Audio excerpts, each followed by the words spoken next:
So we have the agenda in front of us. One addition from the Highway Department. Mike, you want to talk about that? Yep, thank you, Mr. Chair. There's one item under Public Works that we'd like to add. So it'll become item L4, then that's authorizing advertising for bids for a project on County State Aid Highway 2 and a roundabout in St. Joe. So we recommend you add that under the highway agenda. And that occurred because we only got that information, from my understanding, last night. Correct. So that's why this came up. Okay? And the other suggestion is to remove item G1 regarding Commissioner Lenzmeier's status from the agenda. As we've talked about, Commissioner Lenzmeier is the subject of a temporary guardianship, which he is contesting, and the hearing was supposed to be yesterday on that. Well, it was, but it was continued until tomorrow. And so we recommend that we wait and see the results of that hearing and deal with that issue whenever the board wants to do that, if you want to schedule a special meeting for next week, or if you want to wait until our next regular meeting. Okay. If you would want to schedule a meeting, you could do that within this motion, actually. Well, I definitely think we should first of all, we should decide if we're going to remove it from the agenda or not. I think we should have a specific motion for that. And so if there's a flavor to remove G1, we'll need a motion. Yeah, Mr. Chair, I believe the idea was to perhaps schedule it for next Tuesday then. Monday, I think it said. But first we'd have to remove it, then we'll set a motion for the special meeting. So if we're going to remove it, and again, I'm not hearing a motion. Well, I'm going to make a motion to remove it and set. Okay. Because I think people need to know that we're taking this seriously, and that because of what the judge did yesterday, there's implications if we do anything today until some process is done there, and then we can do our process. If we were to do a special meeting, if we're going to do it in one motion, you suggested Monday. Tuesday is a housing coalition or the housing summit, which some of us will be at. Yep. And so Monday would probably make the most sense. We have CHASM at 9 o'clock, so probably 11 o'clock I on can't do Monday. it at 11. I could do it first thing in the morning. That's the only time I have a conflict. Okay, that's one member, so 7 o'clock then. I'm not missing CHASM because we're going to miss it in May, so. Mr. Chair, what about the afternoon? Or the afternoon. Later afternoon. Because setting a special meeting is important. Yep. Because again, we do need to deal with this. I could do it at 3. Yeah, that would work well for me too. Okay. 3. 3 o'clock work for you? Yeah, let's go with it. Okay. So if we're going to do it in one motion. So, Mr. Chair, I'll make the motion to remove G1 pending because of the hearing having been moved, and setting a special meeting for 3 o'clock p.m. on Monday, April 28th.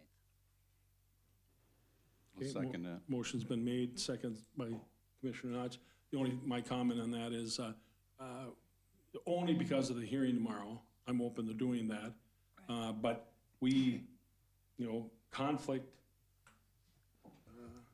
conflict doesn't go away. Ignoring it doesn't make it go away. We need to focus on the issue, not the person, and not dealing with it will only allow this issue to further snowball. So with a date certain that we're going to address this, I'm open to considering that, I guess, but we are going to deal with it. So, Commissioner Persky. Yeah, and I totally agree. We have to deal with this. What a mess. There's no question that we've got some issues out here, and they go back even when I left the meeting back in February. And I think the dysfunction that we have here isn't going to get any better until we address some of the issues that we have in front of us. And I want to say I appreciate Lee's work for the past 34 years.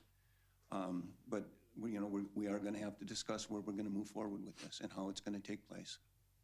And Mr. Chair, Commissioner Clark. I'm loath to actually say too much in the open forum, which the topic shouldn't have come up, but it did, and okay. The reference was to getting elected, not to removing. It's a very high bar to remove an elected official. It has rarely happened, and we are going to have to provide process when we're there. And there are some differences. I would say we have been patient, but he has not yet had process. And so it's important that there are differences of opinion between the family, apparently, what are going on, and none of us want to be in the middle of that. And we will need to be, I totally agree that we will need to be doing some process. But again, the removal is a very different animal, as it were.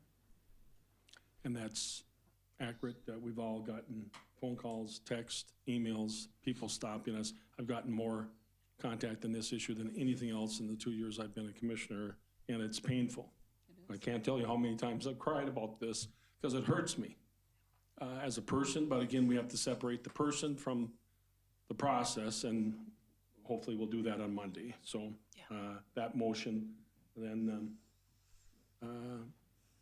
any more discussion on that? If not, all those in favor of the motion say aye. Aye. Aye. Opposed, same sign. Motion passes. So we're going to remove G1, and we're going to set a special meeting for Monday, April 28th at 3 o'clock here. So why don't we just make it clean, the Public Works item, let's just make a motion on that too, to add that, please. I'll make that motion. Second. Motion's been made and seconded to add the Public Works item L4. Any further discussion? If not, all those in favor say aye. Aye. Aye. Opposed, same sign. Okay, so the agenda is amended. Then we have a presentation of awards.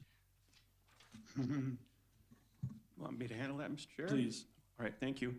Yes, we have a proclamation that recognizes the Sheriff's Office and the personnel that were recognized during their awards ceremony held on April 15th. And I think the proclamation speaks for itself, so I will just read that. Whereas on April 15, the Stearns County Sheriff's Office gathered at the River's Edge Convention Center to honor the dedicated service and exemplary performance of its team members and affiliated partners. Whereas as part of the event, we recognized National Public Safety Telecommunicators Week, celebrating those unsung heroes who provide critical support during emergencies.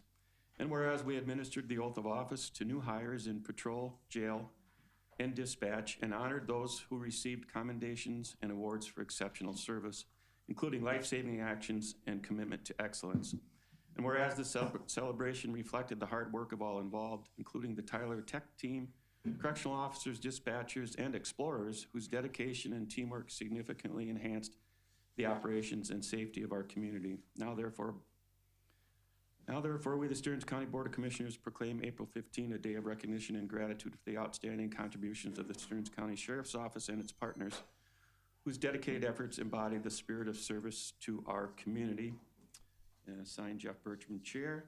And the awardees are mentioned in the board packet. There's like 27 people that are mentioned there. So if you're interested in looking at that, please do that too. And congratulations to all those award winners. You read that a lot better than I would have, so thank you. So a motion would be in order to approve the proclamation. So moved. Okay, motion's been made by Second. Commissioner Clark. Commissioner Notch seconded it. Any further discussion? If not, all those in favor say aye. Aye. Opposed, same sign. Mr. Chair, just very Motion quickly, it was Commissioner a pretty short one, but it was great, including a Stork Award and seeing those explorers and what they do. It's really a testament. The dispatchers are saving lives every day. I think for many of us, we might not always recognize that, and want to thank them and the deputies and the entire staff. So thank you for including us. My understanding is, thank you, Commissioner Clark, my understanding is from the Sheriff's Office that Commissioner Persky and you both attended on behalf of the board, so thank you. Some of us couldn't be there, so congratulations. So, okay, next item would be the approval of the consent agenda, 8 items.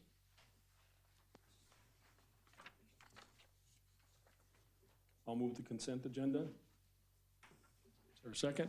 Second. Commissioner Persky seconds it. Any discussion on the consent agenda?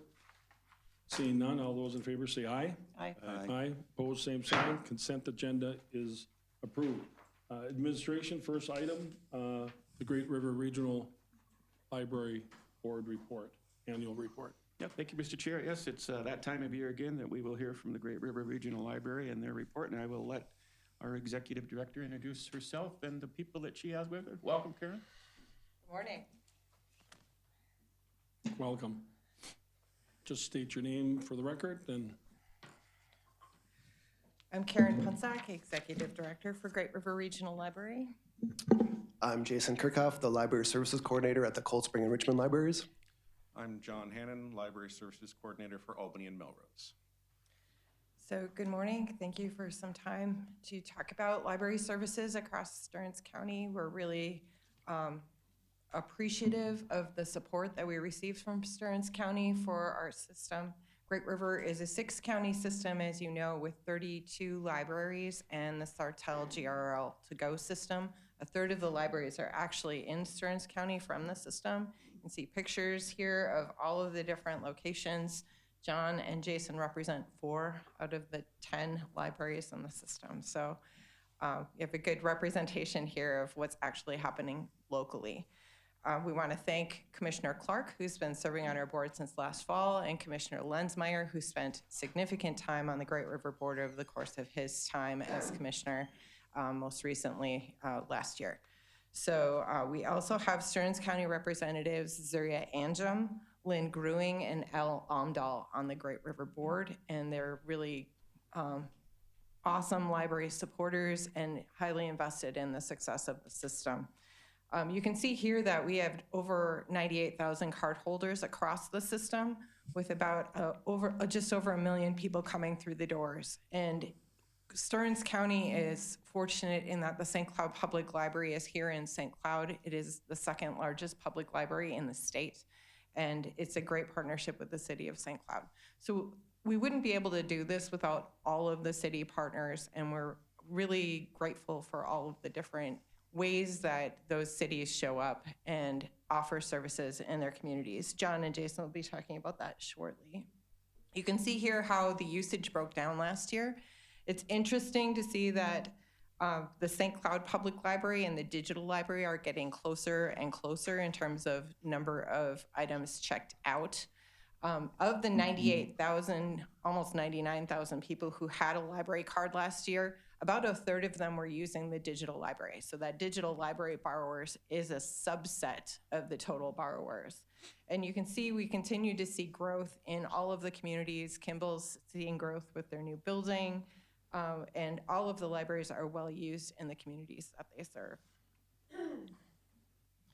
Some of the highlights regionally last year, our Summer Reading Challenge broke a record. We had over 13,000 participants over the course of the summer.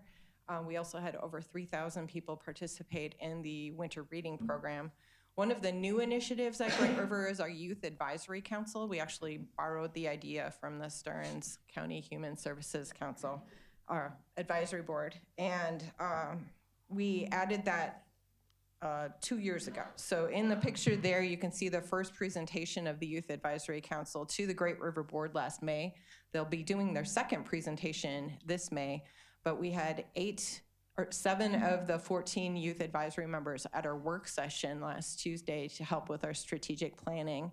Stearns County is represented by Amy from Painesville, Zoe from St. Cloud, Ryan and Aisha from Waite Park, and 3 of those 4 girls were at the work session last Tuesday. It was really remarkable to see them in action and helping the library shape services to serve the youth in our communities in addition to everyone else.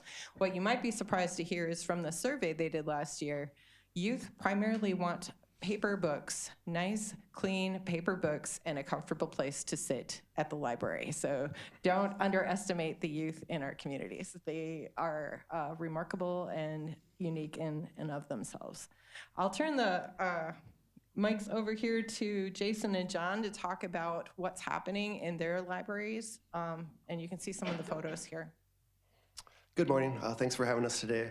It was hard to narrow down the list of things to talk about that are going on in our libraries, but I thought I'd talk about some programs going on in Cold Spring and Richmond that we had during this past year, but that are also ongoing in some form or fashion. The first one I wanted to talk about was Kids Bingo in Richmond. I love doing Kids Bingo. I actually do those myself. It's amazing how something simpler can be so popular.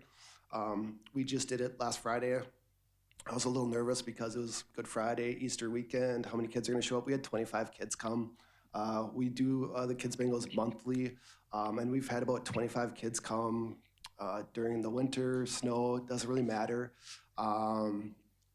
It's been so much fun to see the kids come and have something that they can enjoy that's consistent.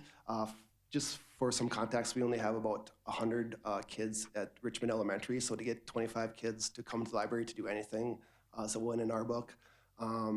One thing in particular that's great about doing Kids Bingo that we've noticed is in terms of families new to the region, new to the city, homeschool families. It's been just a fantastic opportunity for them to come and make friends, acclimate themselves in the community, get to know other people. There's just enough structure, but it's also just a super fun, relaxed environment. So it's been great to see kids that come and make friends and then continue to come back again and again. So yeah, I love doing Kids Bingo. The next thing, I'll go over to Pokemon Club. Pokemon Club, we've just started. We just did our first one in January in Cold Spring. The unique thing about Pokemon Club is it was actually started by kids. We had two 11-year-old boys come to us at the desk and say they wanted to start a Pokemon Club. We said, that's great. What's a Pokemon Club? They said they just wanted a spot where they could come, trade their Pokemon cards, read and talk about the Pokemon books that are so popular at our libraries, watch movies, draw their Pokemon people, just hang out and have a good atmosphere. So we did our first one in January. It snowed on that Saturday. The only two people that came were the two young boys who wanted to start the club. We thought, ooh, maybe this isn't gonna catch on. We did, like I said, it did snow that day, so we were like, oh, maybe. So we did it again the next month, and we had 25 kids come. We did it the next month, we had 25 kids come. We just did it last Saturday, we had 25 kids come. So it's been really consistent. Another really cool thing that we've noticed with the Pokemon Club is, the healthy majority of the kids are kind of 11, 12-year-olds. We've actually had some 16, 17-year-old boys come, which, seeing a 16-year-old boy at our library is a bit like spotting a unicorn. They just don't come. So to see teenage boys come, it's been fantastic. We were a little worried, like, are they gonna think it's, not cool for 16-year-olds and 12-year-olds to interact? The 16 and 17-year-olds have been fantastic. They've been so collaborative and just helping the kids and engaging in the program. So that's been amazing to see. Our next Pokemon Club is going to be May 17th on a Saturday. We do them Saturdays, 11:30 to 1:30. So if you know any kids who would be interested, please send them along. I also should have mentioned our next Kids Bingo in Richmond is going to be May 16th at 3:30. So if you know any kiddos, please send them along. We'd love to have them at our library. I'll move on now to the Summer Reading Challenge. Summer Reading Challenge, we do that every summer. It's for kids, newborns, all the way to 12th grade. In Richmond, we had about 125 kids do it last year. In Cold Spring, we had about 375 kids do it. We had an ambitious library assistant who actually counted up the slips that were turned in Cold Spring. We had over 2,400 reading slips that were turned in, which amounts to about over 12,000 hours read. So the kids worked really hard this summer and read a lot. It's super important to us to kind of try to prevent the summer slide, to try to keep kids engaged with reading and reading-related activities. So it was wonderful to see them do so much hard work. And we did a Summer Reading Challenge celebration in Cold Spring where kids could come and pick up their prizes, as you can see there. We also had an ice cream truck where anyone could just come and get some free ice cream. We just wanted to just reward the kids for all their hard work over the summer, and it was a wonderful turnout. The last one I'd like to talk about is we have our Patty Wetterling author visit over there. We've been fortunate enough to form a partnership with our Cold Spring Area Historical Society. We collaborate with them on about a handful of speaker events each year. Patty Wetterling was our biggest last year. We had about 350 people come. It was the biggest event I'd ever been a part of. The Patty Wetterling came to discuss her book, Dear Jacob. Has a lot of resonance with our community in Cold Spring and the surrounding area. So it was a fantastic turnout. Like I said, we do about a handful of those every year. Our next one is going to be with Arn Kind. It's going to be on June 4th. He's going to talk about sailors who served on the USS Ward during Pearl Harbor and subsequently in World War II. Arn Kind's a fantastic speaker. We're looking forward to having them. And we would love to invite any of you who'd like to come to that as well. That's June 4th at 6:30. That's my time for today. Thank you so much for having me. I'll turn it over to John Hannon, the Library Service Coordinator in Albany and Melrose. Before we do that, thank you for the bingo as an idea. Next year, when you give the report, let's do it at the end of the meeting. Maybe we can play bingo after the meeting. Awesome. Sounds great. I was one part of the, my wife and I at the Patty wedding, the 350 people, just an unbelievable crowd, and what a beautiful story she has. I attended a couple of those, and it was nice to reunite with her, but what a remarkable story. And I shared with her that we named our oldest son Jacob because of the situation and just how involved at the time I was with her, and how unfortunate we all will remember that forever. But what a wonderful tour that she does in a lot of places and telling her story. And I'm not a book reader, as Karen knows, when I was on the board, but I did read her book. So I've read a few books, that's one of them. So that's a great event of getting people involved, I think, so. Mr. Chair. Yes, Commissioner Clark. What a great story. I was going to say, I got a chance to bring our grandkids to the my husband and I did, to the string quartet that was done in St. Cloud, and boy, was that well attended, and it was more modern. I didn't know those composers. We actually went home and we were starting to listen, and when you were bringing up the youth at the planning, at the strategic planning, wow, they had incredible ideas. I mean, I'm not surprised as a former youth minister, but I gotta say, wow, they really did. And when you said new books, they don't want the books that we're all willing to check out. They want nice books. Yes. Well, thank you. Commissioner Persky. Yeah, since we're doing some accolades, I'll just throw one in too. I just want to thank you for the open space that you provide for the public. I mean, even just getting those rooms sometimes is a challenge because there's so much going on, and we really could use that space. You know, the community meetings that you have, just APO, we have the legislators coming in, Attorney General's been there, and just some fun things. And so we appreciate having that public space where people can gather and do some good things. So. Thanks. Okay. All right, well, I have a few things to talk about, not quite as many, but a lot of our pictures for Albany and Melrose focus on one of the big programs that we've been working on probably about 6 years now, which is the Reading Education Assistance Dogs, which spells out read, of course. They are therapy dogs that have, you know, similar training to any working dog. They go through several years of training, have to be certified, and essentially they sit with children who are either struggling with reading or struggling with confidence reading, and they sit with them, and unlike those of us who try really hard and still make a face if a word gets mispronounced or missed, the dogs just calmly listen and let them read through. We have, starting this month, 2 of them in Albany and Melrose, named Freddie and Benny, who come in and work in the library and the local schools. So they just, they come in and sit with the kids and read with them. We've seen a lot of improvement with the kids that read with them multiple times. You know, better pronunciation, better rate of reading, and the biggest problem is just keeping room for kids to get in, because there's too many kids that want to read with them, which kind of fits. The whole theme for Albany and Melrose this year has been not competing with other things going on in our community. The other picture I have up there is from our Melrose Puzzle Tournament, which I think the picture shows everyone that showed up to that one. Jason kind of touched on that, where sometimes you wonder if this is a good idea or not.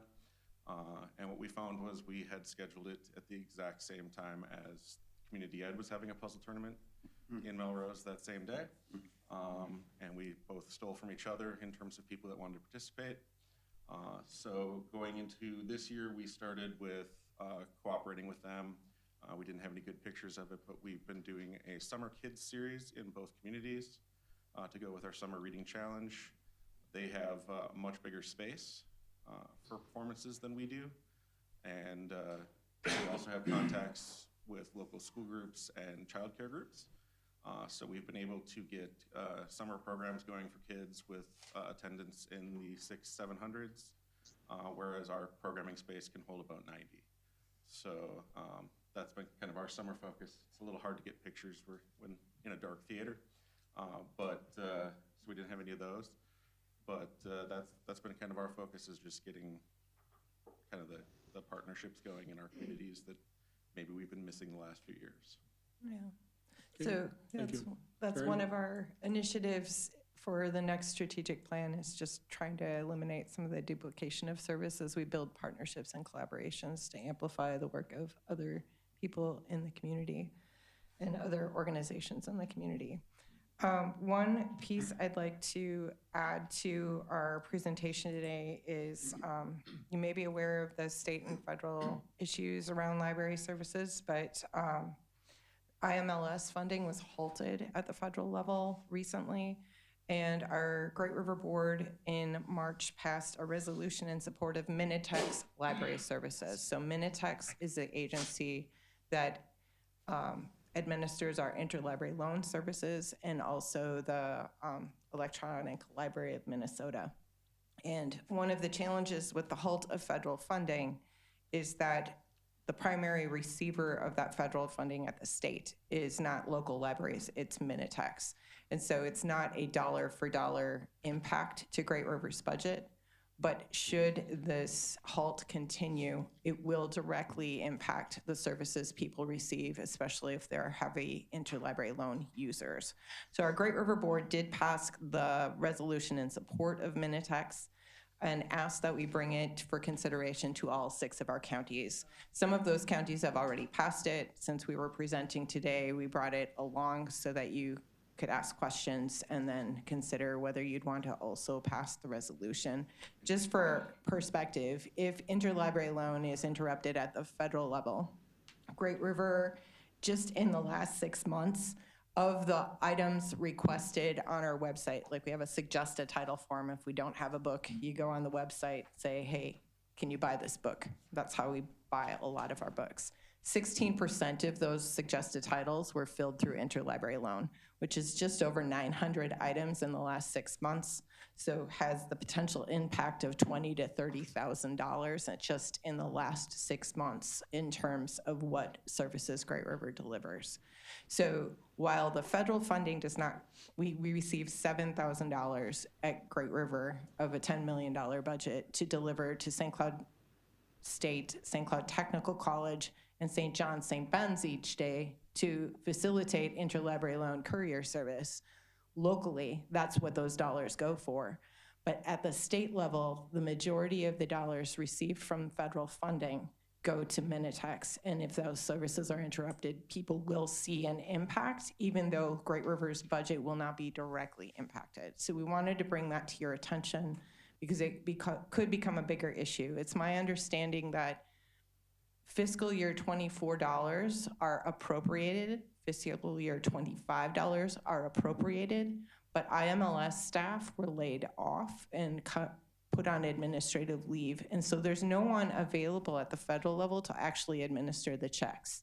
And so while Minnesota is current as of March in terms of federal dollars that they were supposed to receive, it's our understanding that those dollars will be interrupted and could impact services as early as June 30th. So we would appreciate your consideration of the resolution of support. Thank you. And remind everybody, Karen, there's 6 libraries. Let me see if I remember it right. 6 counties, so it's Todd, Morrison, Stearns, Benton, Sherburne, and Wright. Correct. Did I pass that test? Yeah, good job. Commissioner Audi back in his day appointed me to the library board, and I never forgave him for it. What an experience. It was something. And then the budget you said is 10 million. Each county is appropriated money. Sherburne last year beat us. Have you redone the calculation? Oh, it's Or right. County, I'm sorry. Right. Did you? Yeah, they're still ahead of you by a little bit. Unfortunate. And the biggest thing that people did not understand, and I only know it because I served on the board, is that we have to belong to a library system. Every county needs to belong So if we didn't belong to Great River Regional, we'd have to do Plum Creek or one of the other ones around us. So we do need to belong to. And my only suggestion, as I said last year, is just continue to be sensitive in what materials we are distributing and exposing, because I know that's a fine line, and yet always please be sensitive to what we're exposing our residents to. So, any other questions or any other comments? Mr. Chair, just one Commissioner question, Karen. You know, with Wi-Fi and the internet and all the digital books, we're always hearing that the libraries are going to disappear. There's going to be no need. What is the reality of your numbers? Well, I can bring it back. You can still see that, you know, digital materials is still, as a whole, less than half of what we do. And I think one of the things to be aware of, you know, Wi-Fi is a service we're offering that's offered through state money. That could also be impacted by a federal decision.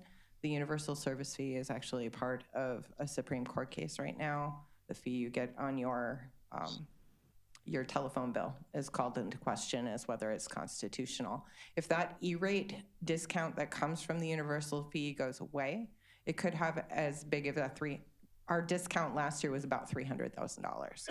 So our dollars will get stretched further, and we'll be asked to do more with less if there's an economic downturn. Wi-Fi to Go is one of those services we launched in COVID. That might be something we can no longer support with state dollars if we have to focus on paying for our internet services first. But you can see there's so many different ways people use the library.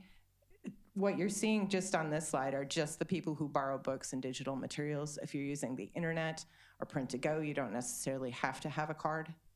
And so those numbers aren't represented in these statistics. And, you know, meeting rooms in St. Cloud, and if you're there in the evening, you're lucky if you get a space if you haven't planned ahead. And then, you know, Melrose does not have public meeting rooms. Albany doesn't have public meeting rooms. Cold Spring and Richmond don't have public meeting rooms. If those buildings were expanded, people would be using those meeting rooms. So we're limited based on what we're given in terms of resources to what we can deliver. But people want more of everything.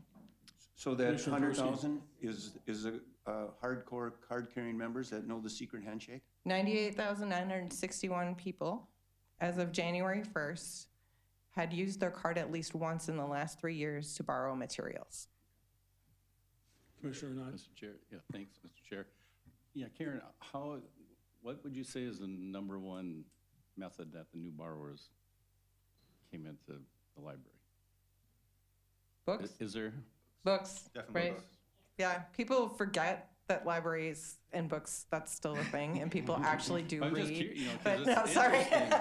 It's Yeah, interesting how many books. new borrowers, Yeah. you know, that's, They're usually coming for books the first time, okay, usually. okay, thanks. I was a new borrower because Karen helped me find the book. The last time the legislature was tied, it was out of circulation. Rod Searle, an old friend, wrote the book, never read it, and you couldn't buy it. And so she helped me find it, and that was the second book I read. So Patty Wetterling's in that one, so. Yeah, and that was interlibrary loaned. We wouldn't Yes. have been able to get it if Minitex wasn't doing what it's doing, so. And I didn't yeah. return it just to see what she would do if, no, I did, I returned it. Okay, Mr. Chair. anything else? Commissioner Clark?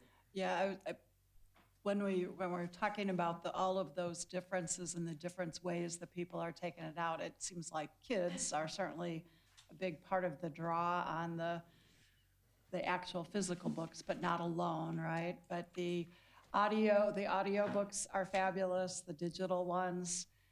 We no longer take out movies, but you still have movies. There's lots of it. When you were talking about spaces, I was amazed you could do bingo there, right? Because you don't have any separate space. So it's a pretty big deal.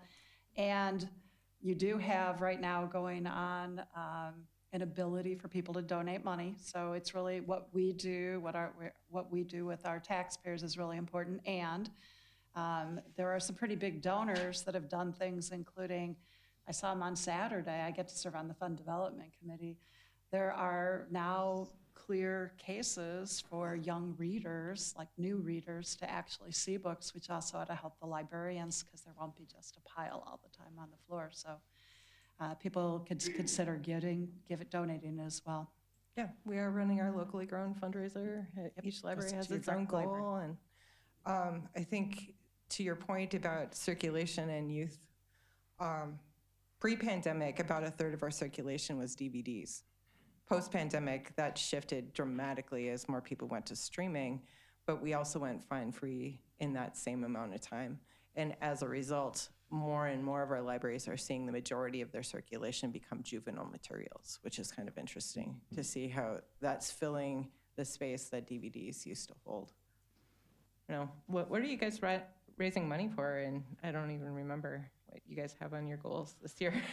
We are raising money for read-along and playway books in both Cold Spring and Richmond. They're kind of new services. We actually just got some read-alongs in both Cold Spring and Richmond.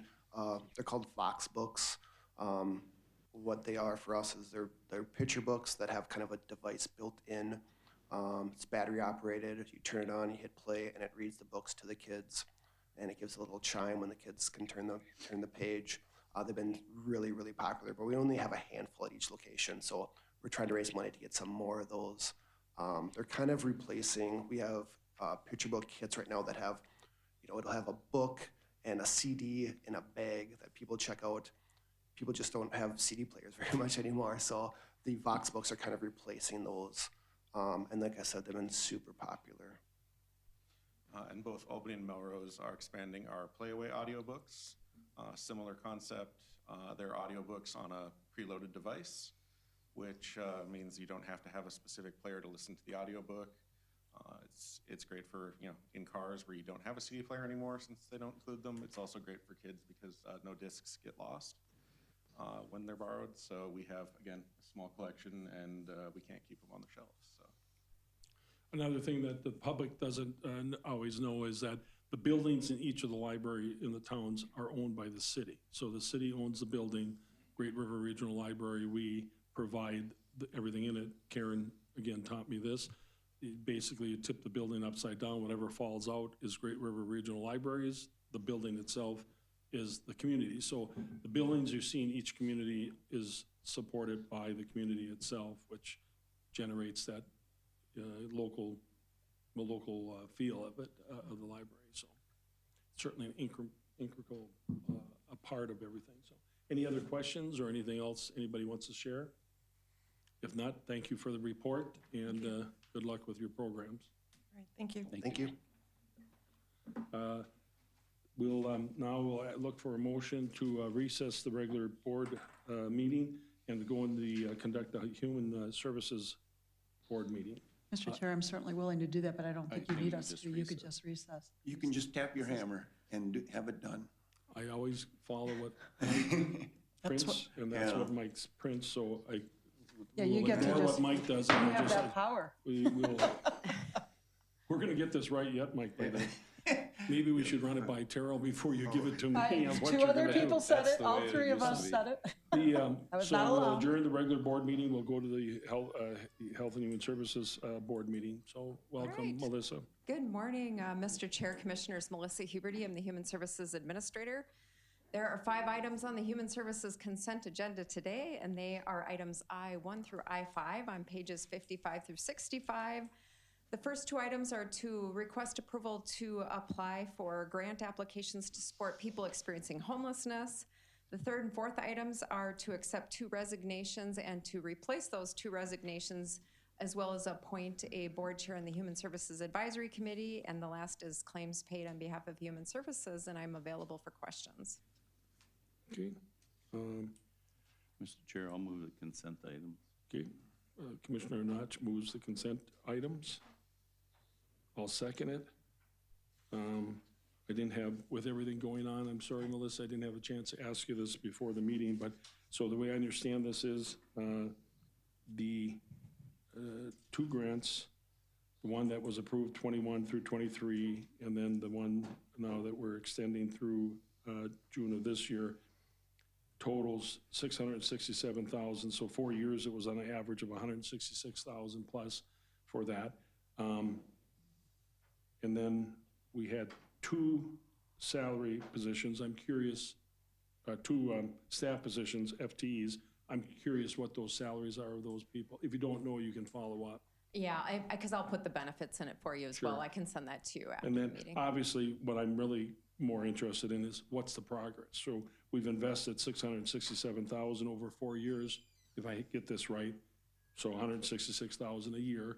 What's the progress? What can we point to? And again, if you can't identify that now, if you can share something, what did we get for that? Yeah, Mr. Chair, Commissioners, I can certainly send that data to you as well. There's quite a bit of activity that goes on in this area with serving people who are experiencing homelessness. And as you know, with this population, it isn't a one and done situation. It's building trust over quite a long time and housing people and helping people get to where they need to go. And so we've had quite a bit of success in this area. And it also has, those workers also do a lot of the community action team work as well, which has also had not only significant success, but dollar savings as well on the tax levy. So I'll send that information to you after the meeting as well. And what I'm most interested in is not so much our activity, it's who are we helping?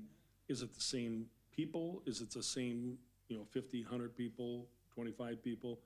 Or are they different people? So when we go in and help them, we get them beyond where they just continue to be a client. Yes, I understand the question, and Mr. Chair, Commissioners, it's both.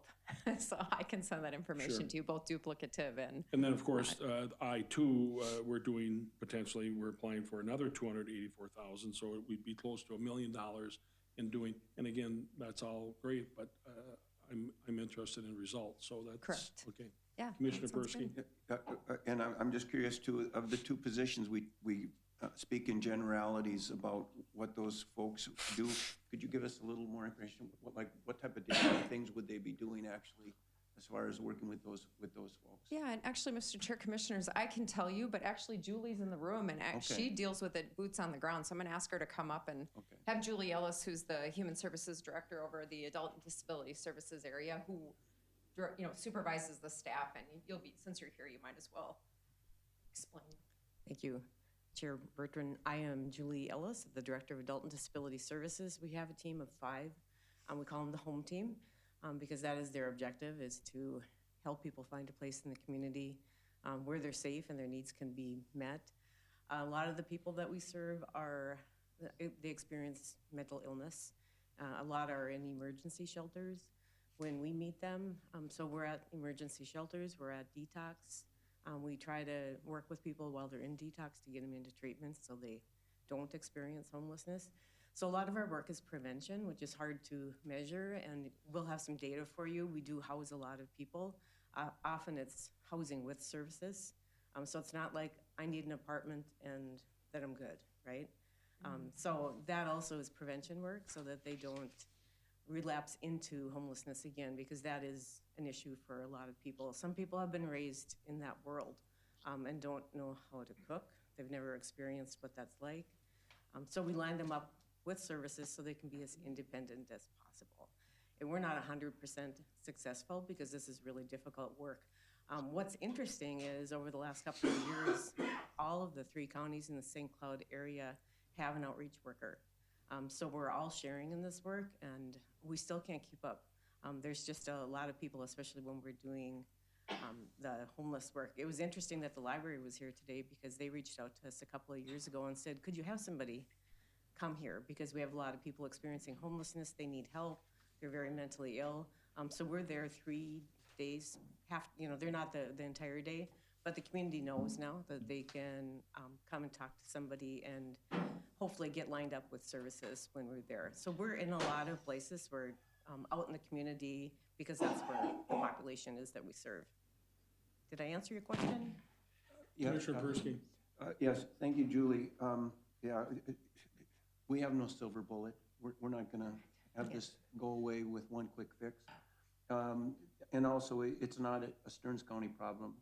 It's an area problem, and the cooperation between the other counties, is very much appreciated. And, what we can do is, as far as, reducing this situation. These things are very sticky. The individuals are oftentimes very challenging, oftentimes don't even want help, but yet we know they need help. So I just wanted to make sure that we're doing the right thing here. So thank you. Yes, thank you. Commissioner Clark? Thank you, Mr. Chair.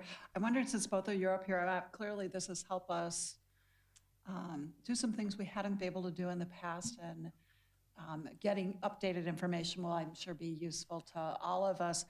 Would you speak briefly, though, to the proposed quote-unquote cost shifts / mandatory property tax increases? Because part of how we're serving folks is through these waiver programs, as you've identified and worked with them. The human being itself isn't enough. So if you could just speak very briefly to that. One of the reasons we're here today is to assure that we have funding for these 5 FTEs. Both these grants are state money, and we all know nothing's really safe these days. But what we're trying to do is make sure that we're not using county levy dollars to fund these positions. The waivers are at risk. I think Terrell and Melissa and myself were involved in an HHS budget committee where we're having some crucial conversations about, how are we going to work with the cost shift so that the county levy dollar doesn't increase considerably, because it would. I had to put my budget together this week, and it was painful, really painful, if all of that would happen. We're trying to come up with solutions that people wouldn't be affected to the point where they wouldn't be receiving services and it would be critical for them. So there are some things that could be tweaked, and we could present some cost savings. If we can get to the number that we need to, I'm not sure. We continue to work on it. I'll let Melissa share her perspective on that. Mr. Chair, Commissioners, well over 93-ish% of the work which is done in the Human Services Department is mandatory. So with both the national and state level, it is going to affect the, it doesn't affect, it will affect the services but what I will say is that we can't not do most all of the services that we're doing. We can't not do child protection, adult protection, community corrections, and all of these activities. So that's currently, we're working with both the state right now and the county association to make sure that we're just doing the best we can with whatever control we do have to try to mitigate the harm that may be done by the cuts to services. So we'll have to see how that goes over the next months. But Commissioner Notch? Yeah, thanks, Melissa and Julie. So do you think, I mean, this might be premature, but do you think you'd end up, because they're mandatory, maybe shrinking the services down because of funding issues? Mr. Chair, Commissioner Notch, what would be nice is to not have to do some of the processes that don't make sense, but many of those processes that we're forced into doing because they're policy. So we're working with the state to do policy change because, as I think Commissioner Bertram has said before, it would be great if we're going to reduce the budget, that's fine. We need to reduce then the mandates. And what's happening is not the two at the same time, as far as we can tell. So wherever we can do something about, we're certainly going to reduce. But many of the activities we're not able to. And the hardest ones are probably the unfunded ones. Right. Where Correct. nothing comes down. And Mr. Chair? Commissioner I Clark? mean, none of the proposals are taking away the mandatory part of it, Correct. which makes it very difficult, right? There's rate exceptions for providers because they'll say we can't do the service unless you do it at this rate. People have particular needs. It is not may, it's a shall thing. So there's going to have to be changes over the next few years because it's getting more and more expensive, and everybody's worried about the human beings involved. So it's a very challenging thing. So I'd love to say that the processes enough, if they changed it, would help, but probably not alone. But I'll go ahead and move approval of the consent I think we did that already. Oh, okay, you already did it, We good. had the motion. Sorry. Right. See, I do it too. But that's good. That makes me feel better. And of course, Melissa, thank you for pointing that out, because as recently as over the Easter break, when I met with the legislators I met with, I continued to push that. There's going to be cuts, the way it sounds, beyond the governors. Even the legislature, there's going to be cuts. And again, I'm pleading, remove the mandates, because I think our budget's 36% is health and human services, if I remember that right. and the percentage, I always forget the percentage of what's mandated programs, Melissa, for Health and Human Services, what is it? It's Federal and around state. 93, 94% in our department. Yep, and so again, people don't know that, and I always tell people so it's 36% of our budget, 96% that is mandated by federal or three mandate from federal and state, and then if they don't give us the money, I'm not opposed to budget cuts, but don't make us do something that you're not paying for. Correct. And clearly, that's not the case right now, so we'll have to And work on Mr. that. Chair, Commissioner unfortunately, Clark? what they're proposing, we would have to raise property taxes, and that's why it's important people know it. Like you can't actually pay for these things. I mean, that, as you were just saying. So it's important they make some changes. One of the House proposals hopefully is dead on arrival, because it would be so broad and so big that, they're trying to be helpful, but they don't necessarily know, which is why it's so important. We've got such great staff, and along with each of us talking to the legislators, getting the right information out is super important. Okay, Commissioner Notch. Maybe we need to do like Carver County and make a public statement on what it would cost the property taxpayers. Well, I think that's We a do good have, idea. yeah, we've got We've our. got those numbers. We do. Wasn't We it do. like $7-8 million? Yep, $7-8 million, but why don't It's a we lot. formalize that, that we're saying the right thing? And I think again, that's a good it's thing. only because you're cutting the funding and still making us do the program. Exactly. Correct. Commissioner Persky? Yeah, I think we have in our mind what homelessness looks like, but how much does it involve children at all? And I'll let you go again. Julie? I would say we've had an uptick on families that are experiencing homelessness. Place of Hope West has been serving, I think they're opening up a floor just for families and offering more of a transitional type of housing. And those families will most likely be housed in, apartments at one point. So we work with them a little bit differently, and we see a lot of success in that area.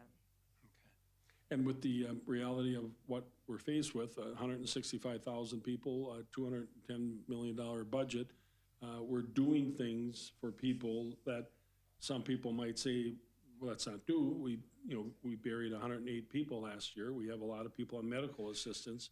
Where does that start and stop of what we do for people? It's not all for unwed parents of 5 children. It's nursing home, it's mothers and fathers, and again, how did they get there? We can argue that all day long, but what do we do? And it's a moral, it's a Christian issue, and how do we handle that?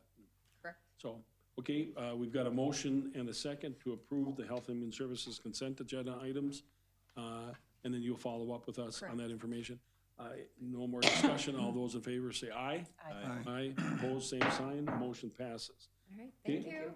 Now we'll close the Health and Human Services Board and reconvene the regular board meeting. In Public Works, what we've been all waiting for all morning long. Jody, I'm gonna make you explain the award, because I'm gonna butcher it. I know you're humble, you don't wanna bring it up, but share with us the award that you received. And there will be more details at your May 19th meeting, but I was humbled and honored last Thursday night at our National Association banquet to receive the 2024 Urban County Engineer of the Year Award. You know, Thank you. So, very, very well deserved.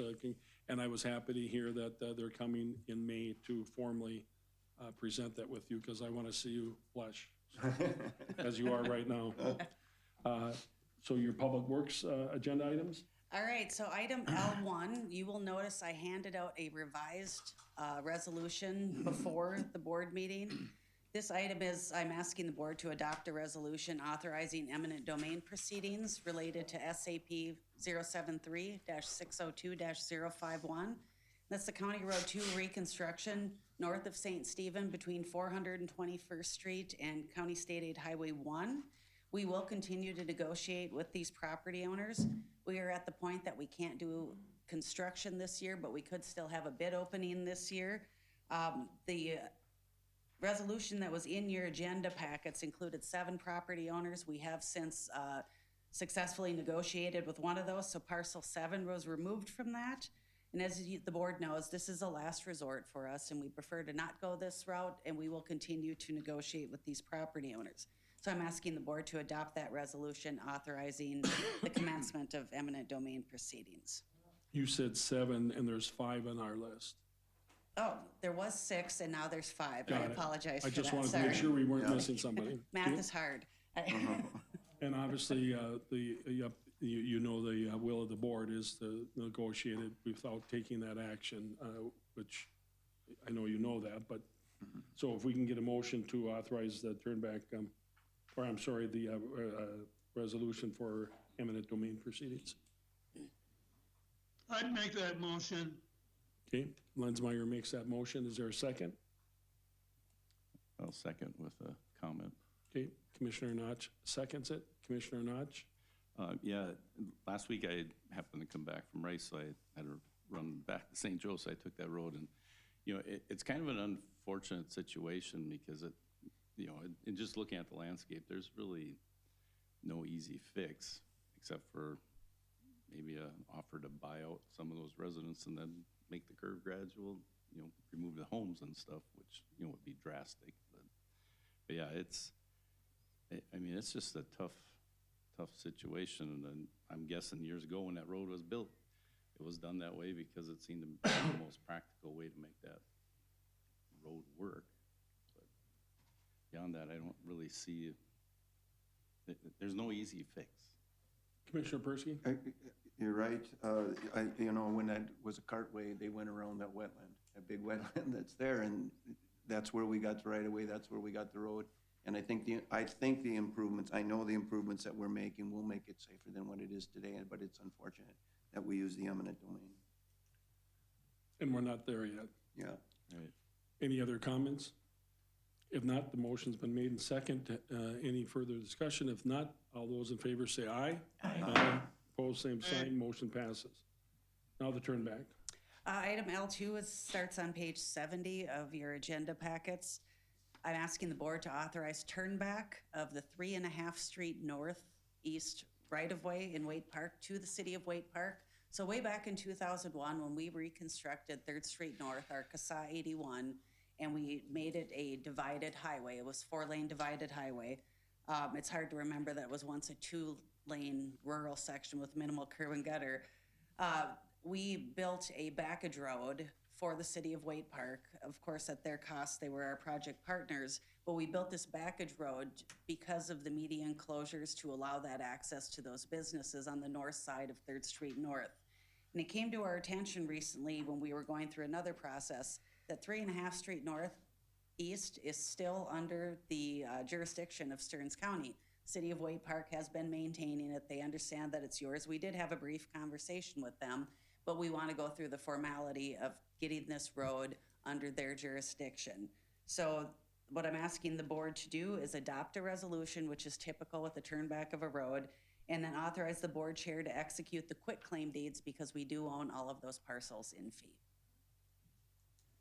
Okay, any questions on that? Otherwise, the motion would be in order. Also moved, and I'll have a comment. Commissioner Clark moves. Second. Commissioner Notch seconds. Commissioner Clark? Yeah, I actually drive on that road because of what else is back there in terms of quilting stores, et cetera. And it's, when I saw that this was somehow still a county road, I mean, it's a very small piece, so I was glad to see that you are moving that one forward. It clearly is a city road. Yes. Okay. No further discussion. A motion's before us. Everyone in favor say aye. Aye. Opposed, same sign. Motion passes. Item 3. Item L3 is I'm asking the board to award the contract for SAP 073-599-087. This is a structure replacement along 246th Avenue in Munson Township. It's about 1.5 miles northeast of Roscoe. As you know, when townships or small cities receive state funds, those funds generally need to be filtered through our department because we are a state aid agency. In this case, Munson Township hired a consultant to put together plans and an estimate.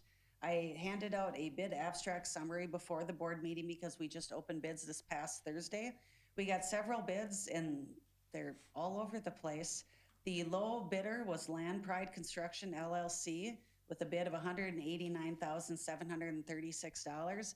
This is just over 40% under the engineer's estimate. And I know that sometimes that's a concern when we're that far off. Again, we have, the highest bid was over 20% over estimate.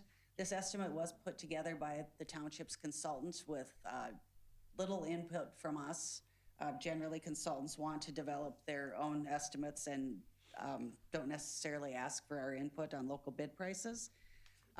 Land Pride Construction has done work in the area before. The town board met last night and agreed that this should be awarded.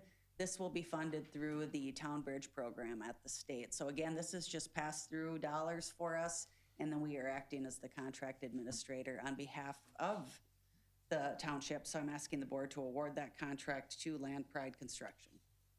Okay, So moved. Commissioner Notch moves that. I'll second it.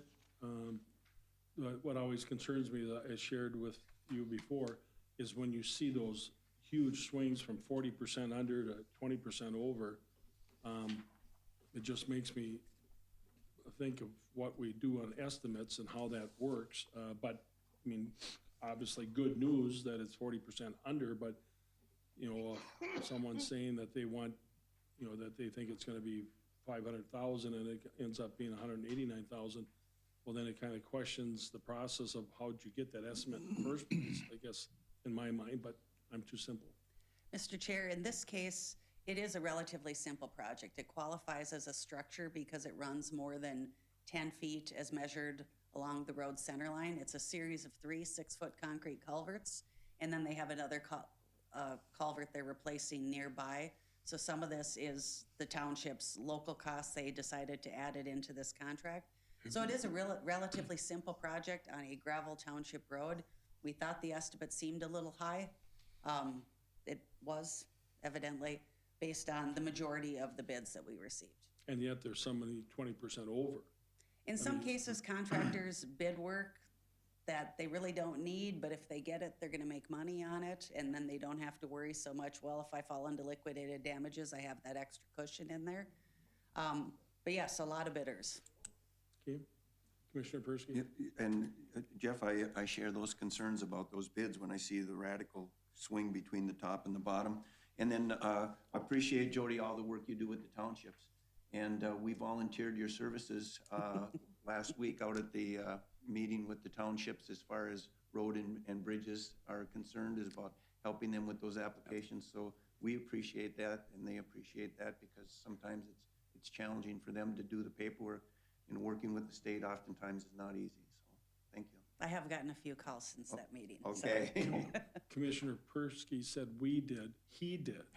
He waited until you left and then he offered your services. So it was not Commissioner Notch and I that didn't do that. In all fairness, I generally do offer to help them myself, so it's not all on Commissioner Persky. Okay. And it is important. I joke. I mean, Zion Township's a prime example. I mean, they could not replace that bridge culvert on their own. I mean, you needed to help them, and, you know, the smallest township in my district, and you need, if you wouldn't help them, I don't know what they would do.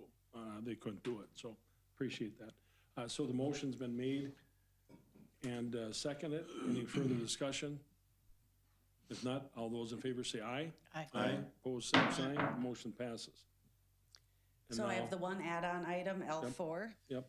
I'm asking the board to authorize advertising for bids for SP 073-070-028. And this is a new proposed roundabout at County Road 2 and Minnesota Street on the west side of St. Joseph.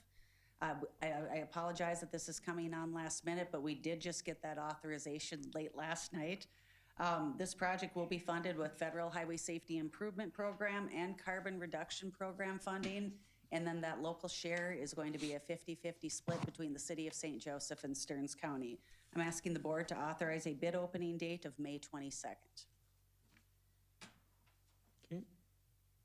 So moved, Mr. Chair. Commissioner Notch moves it. Commissioner, I'll second, and just when will that start, Jody? When would construction start? We expect it would start about mid-June, and it will be done in the summer months. okay, motion's been made and seconded. Any further discussion? Seeing none, all those in favor say aye. Aye. Aye. Opposed, same sign. Motion passes. And Thank you, that's Jody. everything I have. Thank you. Have a nice day.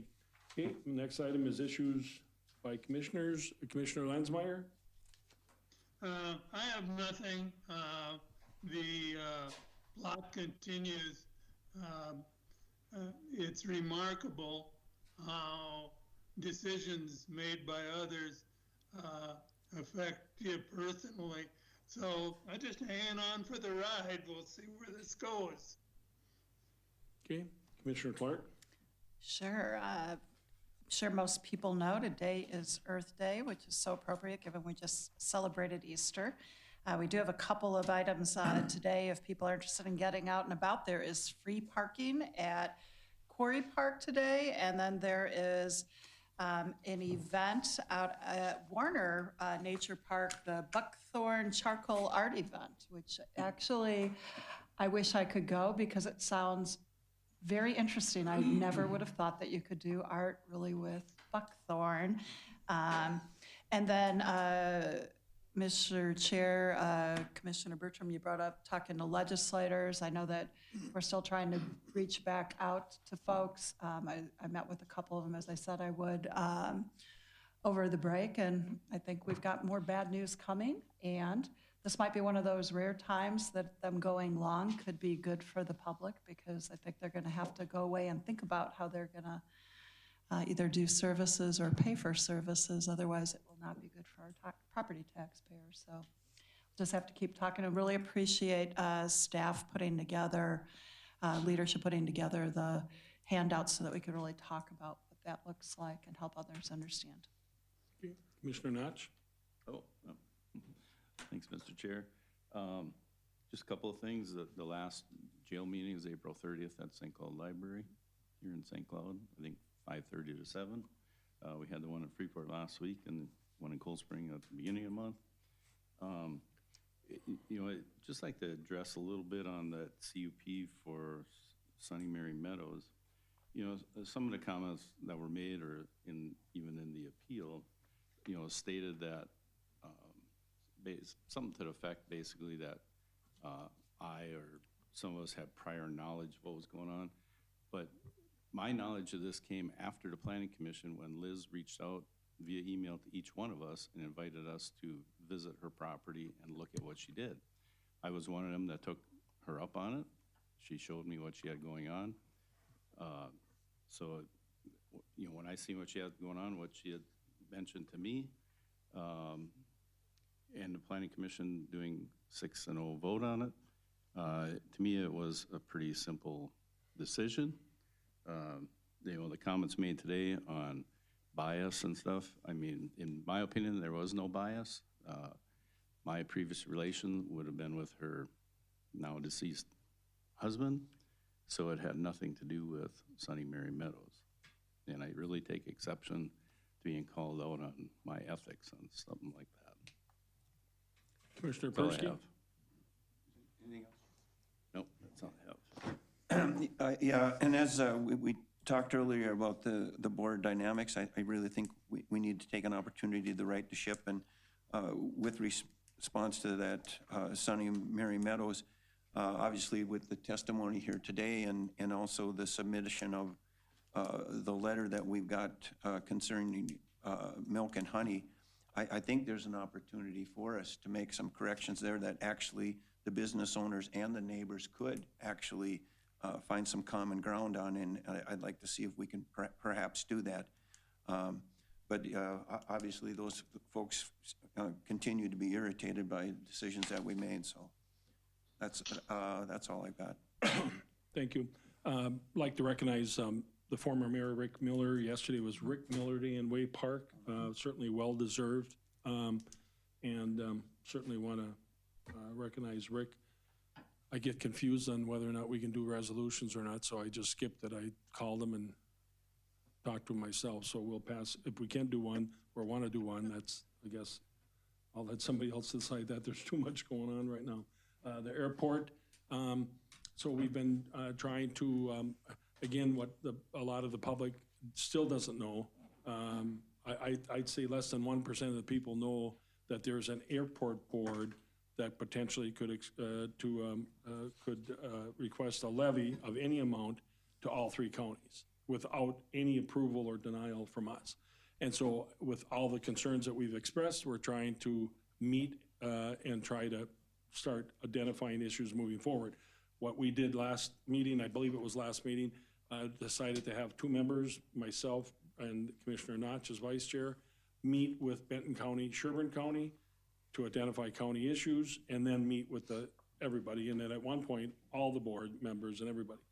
Well, unfortunately, Sherburne County has decided not to meet, which is kind of confusing and kind of, to me, shows part of the problem that we're in. Obviously, the folks that have the most at stake is them, because the airport's in Sherburne County. So again, some of the issues, that we just talked about now, I've always been a firm believer in listening to the public, getting back to the public, even if you don't agree with them, having a dialogue, having a public process, because if you don't do that, you can't get over the fact that people weren't heard or listened to or whatever.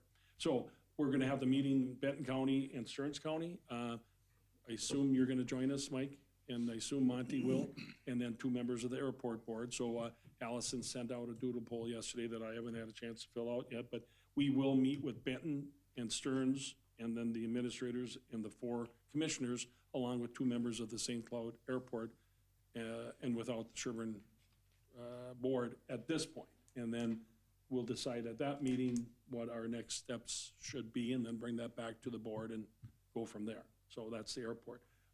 Go ahead, Commissioner Knight. No, if you're done, I have one more thing I want to add. Go ahead.